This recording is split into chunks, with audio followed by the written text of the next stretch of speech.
പ്രിയപ്പെട്ടവരെ, ഞാനുള്ളത് കൂരിയാടാണ്. കൂരിയാട് നമ്മളെ ഹൈവേയില് കുളപ്പുറം പാടത്താണിത്.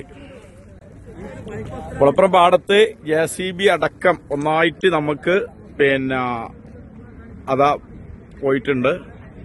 ഇതില് സർവീസ് റോഡില് നോക്കുക, 2-3 വാഹനങ്ങള് കുടുങ്ങിയിട്ടുണ്ട്.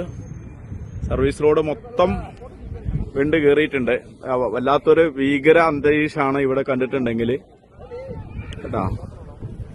അത് വലിയൊരിതാണ്. ജനങ്ങളാരും അങ്ങോട്ട് പോകാതെയൊക്കെ വലിയ അപകട ഇതിലാണ് നമ്മളുള്ളത്. എല്ലാവരും മനസ്സിലാക്കുക. കഴിയുന്ന ആൾക്കാരും ഇങ്ങോട്ട് വരരുത്, അതും കൂടി അറിയിക്കുകയാണ്. കാരണം നമുക്ക് പോകാൻ പറ്റൂല. കാരണം എന്താണ് ഇതിന്റെ അവസ്ഥ എന്നറിയില്ല. കാരണം മൊത്തം ഇവിടെ ചെറിയൊരു പ്രശ്നങ്ങളൊന്നുമല്ല, നമ്മൾ ആദ്യമേ പറഞ്ഞുകൊണ്ടിരിക്കുന്നതാണ്. കാരണം അത്രയും ഉയർച്ചയാണ്. നമുക്കറിയാം, ഈ കൂരിയാട് ഭാഗത്ത് ഭയങ്കര ഉയർച്ചയാണ് വന്നിട്ടുള്ളത്. ഒരു 4-5 ബിൽഡിങ്ങിന്റെ ഉയർച്ചയാണ് ഇവിടെ ഉള്ളത്. റോഡ് പോകുന്നത് അത്രയും ഭാഗമുണ്ട്. അപ്പൊ മുഴുവനും ഈ ഭാഗത്തുള്ള വണ്ടികൾ മൊത്തം സ്റ്റോപ്പായിരിക്കുകയാണ്. ഹൈവേ കൂടെയുള്ള മുഴുവൻ വണ്ടികൾ നിർത്തിയിട്ടുണ്ട്. ഇവരെ നിങ്ങൾ എല്ലാവരും അറിയിക്കുകയാണ്, കുളപ്പുറം ഭാഗത്തുനിന്ന് ഒഴിവാക്കി പോവുക. കാരണം ഈ ഭാഗത്തേക്ക് എല്ലാ സർവീസും നിർത്തിവെച്ചിരിക്കുകയാണ്.